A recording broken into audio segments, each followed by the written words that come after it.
Fala, abençoado do Senhor, povo de Deus, nação eleita, povo exclusivo, propriedade exclusiva, como a palavra de Deus diz. Como é que você está? Tudo bem? Espero que você esteja bem, na graça e na paz de Jesus, junto com a sua família. Deixa eu conversar com você hoje a respeito de um assunto, uma coisa que eu estava lendo as escrituras, né? Hábito que a gente tem que ter, como eu sempre menciono aqui, o hábito de ler as escrituras. Então, na minha leitura devocional, eu já estou avançando aí no livro de Oséias, e eu lendo ali, eu passei por um trecho que é bastante conhecido por nós, né? Que a gente já menciona isso várias vezes, né? Os pregadores mencionam isso, a gente menciona isso com muita frequência. É um dos versículos bem conhecidos entre o povo, ia falar povo judeu, apesar de ser conhecido também do povo judeu. Mas é um texto, um termo bem conhecido entre o povo cristão, entre os evangélicos, que é a seguinte frase que está lá em Oséias: o meu povo perece porque lhe falta o conhecimento, né? Você pega uma versão de Bíblia, uma tradução de Bíblia mais tradicional, por exemplo, a Almeida, que é uma das mais usadas, a Almeida Revista e Corrigida, ou Revista e Atualizada, vai estar dessa forma, exatamente dessa forma: o meu povo perece porque lhe falta o conhecimento. E é interessante porque eu já li esse texto várias vezes, já citei esse versículo várias vezes também. Outros amigos, conhecidos meus, pregadores que eu já ouvi, já citaram esse texto várias vezes, mas a gente nunca atentou para uma coisa extremamente importante nesse texto, que é o seu contexto. E eu quero ler aqui para você o contexto e depois comentar um pouco, tá? Para o nosso entendimento aqui. Tá? O versículo em si está no capítulo 4 de Oséias. Estou com a Bíblia aqui no celular, porque está na NVT, na NVI, melhor dizendo, que é uma tradução, uma versão que fica melhor para a gente compreender.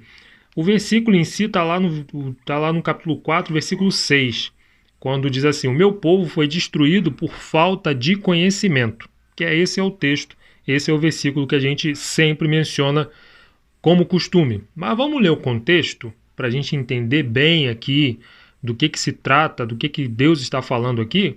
Começa lá no versículo 1 do capítulo 4, quando diz assim: israelitas, ouçam a palavra do Senhor, porque o Senhor tem uma acusação contra vocês que vivem nesta terra. A fidelidade e o amor desapareceram desta terra, como também o conhecimento de Deus.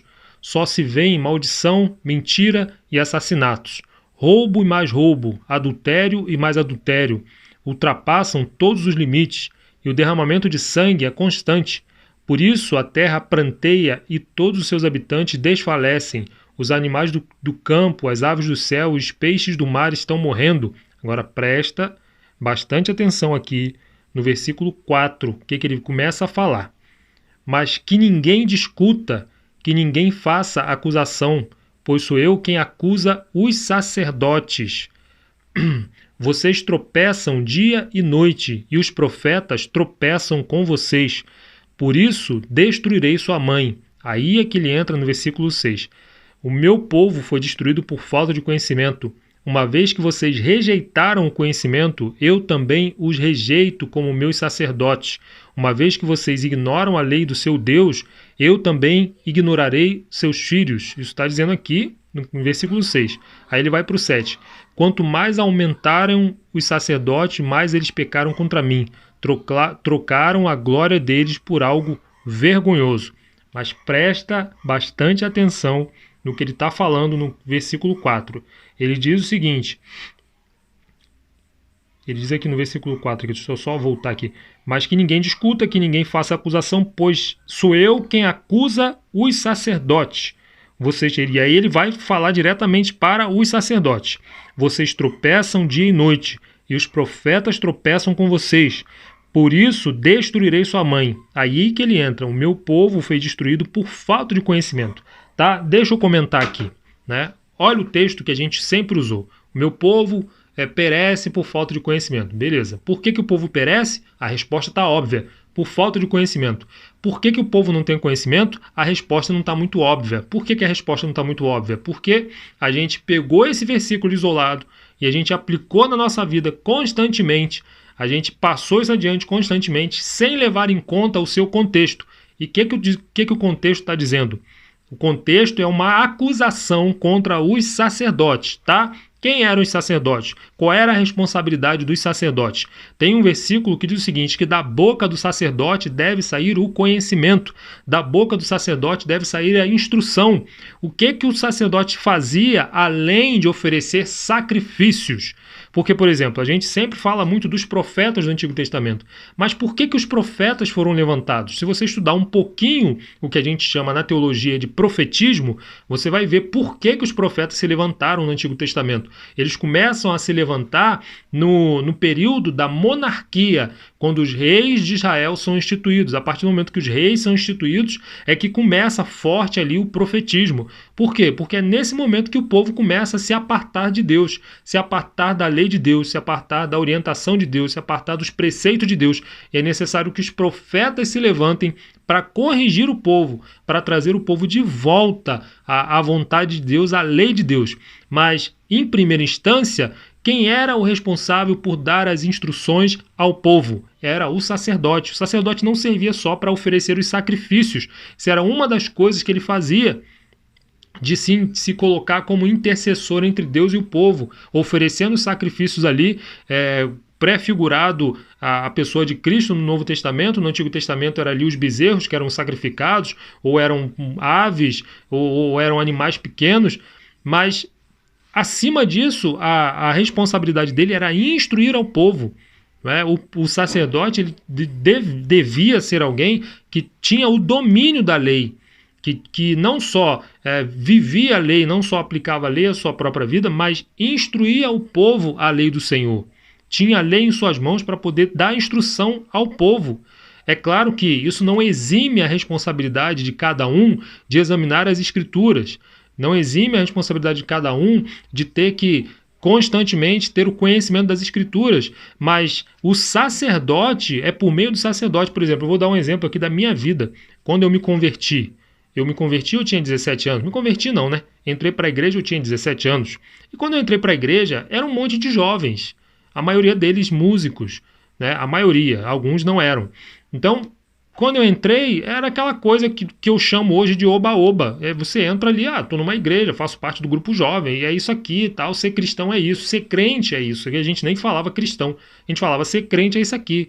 É entrar para uma igreja, você entra para o grupo jovem, não é? E você faz parte do grupo jovem, se for o caso. Tem igrejas que tem grupos jovens e cantam e tudo mais.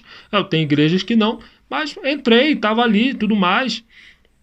Mas houve um dado momento, depois que eu me batizei, que eu fui num culto, e não foi nem na igreja, foi um culto doméstico, foi um culto na casa de um casal, e que na ocasião o pastor, o homem que era o meu pastor nessa igreja, ele ministrou uma palavra naquele culto, culto doméstico ali para aquele casal, e eu estava presente, só que aquela palavra veio de encontro ao meu coração de maneira tão forte, e ele falou justamente sobre a questão de buscar a Deus, sobre a questão de ler a palavra de Deus, sobre a questão de jejuar. Então aquilo entrou no meu coração, aquela instrução que ele passou, inspirado pelo Espírito Santo, ou iluminado pelo Espírito Santo para dar aquela palavra, aquilo entrou no meu coração como uma flecha, e aquilo ali abriu os meus olhos, que ser cristão, ser crente não era só entrar numa igreja, não era só fazer parte de um grupo jovem, já que eu era jovem, mas era muito além disso, tinha coisas além disso aí, coisas superiores a isso, que era buscar a Deus por meio da oração, buscar a Deus por meio de sacrificar a minha carne, por meio do jejum, buscar a Deus por meio da leitura da palavra, conhecendo a Deus através da sua palavra, crescendo através da sua palavra, me enchendo da sua palavra. Então, mas isso como é, sabe... Eu tinha a responsabilidade agora de buscar a Deus dessa forma? Tinha, mas por meio de quem veio essa instrução? Por meio do sacerdote, que era o pastor na ocasião. Ele era o sacerdote, então essa instrução, em primeiro lugar, veio através da pessoa dele. Então, se o povo perece porque falta conhecimento porque o sacerdote não passa. O sacerdote, que é o pastor, seja o reverendo, seja o apóstolo, seja lá o que for, ele tem de passar a instrução. Da boca dele tem que partir a instrução verdadeira. Da boca dele tem que partir a instrução para o povo. Por isso que eu enfatizo aqui de leia a sua Bíblia, vá buscar a Deus através de oração, tenha disciplinas espirituais na sua vida, porque da boca de um sacerdote tem que ser passado isso. Então, quem é um pastor, quem é um líder, quem está, sei lá, líder de célula, seja lá o que for, está liderando um grupo de pessoas, foi lhe dada essa responsabilidade, Deus deu isso à sua mão, você deve passar a instrução. A instrução primeira vem de você. A responsabilidade de passar essa instrução para que o povo não pereça por falta de conhecimento vem de você. E o conhecimento verdadeiro. Eu quero enfatizar isso aqui também. Não é qualquer balela, não é qualquer engano, não é chegar, como Paulo diz, nós não estamos aqui comercializando a palavra de Deus. A gente não comercializa a palavra. O que é verdade é verdade, o que é mentira é mentira, o que é certo, o que é errado, segundo as Escrituras. Não segundo a doutrina de homem, não segundo a doutrina da igreja, mas segundo as Escrituras sagradas. O que a Escritura diz que não é certo, não é certo. O que a Escritura diz que é certo, é certo. O que a Escritura diz que é verdade, é verdade. O que ela diz que é mentira, é mentira. Então não é a opinião do sacerdote, a opinião da igreja, a opinião do credo da igreja, a opinião do estatuto da igreja. Não, da doutrina da igreja. É a opinião da palavra de Deus. E que a palavra de Deus diz. O sacerdote ele tem que passar a instrução para que o povo tenha o conhecimento e passar a instrução correta. Não uma instrução da cabeça dele, inventada, ou uma doutrina criada por homens, mas a doutrina que vem das Escrituras. Então, se o povo perece por falta de conhecimento, a falta de conhecimento é porque os sacerdotes não passam esse conhecimento. É o que a Escritura está dizendo ali em Oséias.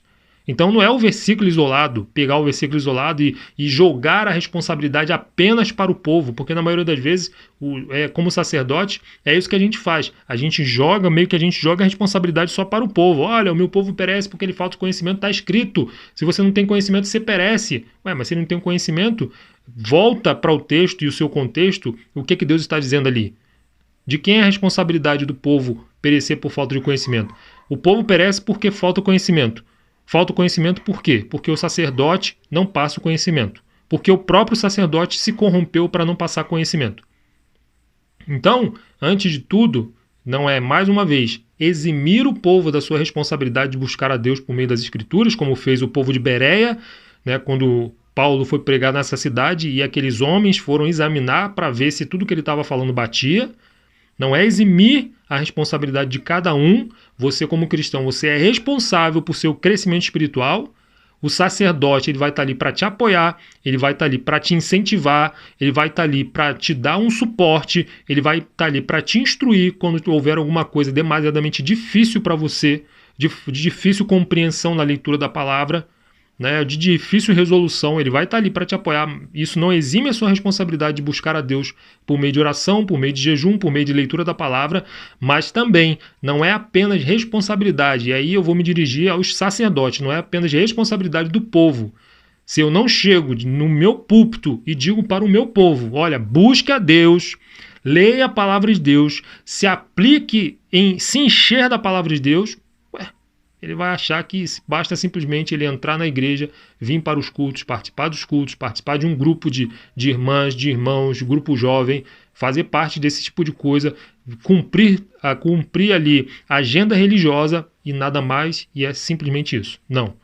E não é. Então a responsabilidade do sacerdote é dizer para o povo, olha, a sua vida como cristão não se resume a vir a cultos, não se resume a 2 horas na semana, 4 horas na semana, seja lá quantas vezes na semana tem culto nas nossas igrejas. Se é 2 vezes na semana, um culto de 2 horas, são 4 horas por semana, que é uma vida com Deus, não se resume a isso. Uma vida com Deus vai além disso.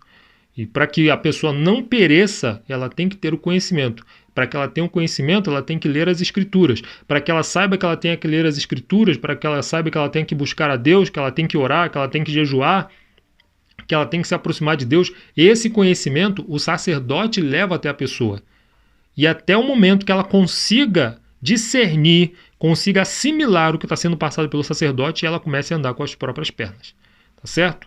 Que Deus nos abençoe e nos dê graça a nós, que somos o povo de Deus, para estar buscando a Ele constantemente, crescendo. Porque nesse mesmo texto aí, mais à frente, você vai ver Oséias falando, conheçamos e prossigamos em conhecer ao Senhor. Forte abraço, fica na paz de Cristo, a gente se vê no próximo vídeo, se Deus assim permitir, deixa o seu like, compartilhe com seus amigos se você gostou desse vídeo, tá certo? Para alguém que precise aí, Ative o sininho para notificações. As redes sociais vão estar aí embaixo se você quiser me seguir lá, me acompanhar. A gente se vê.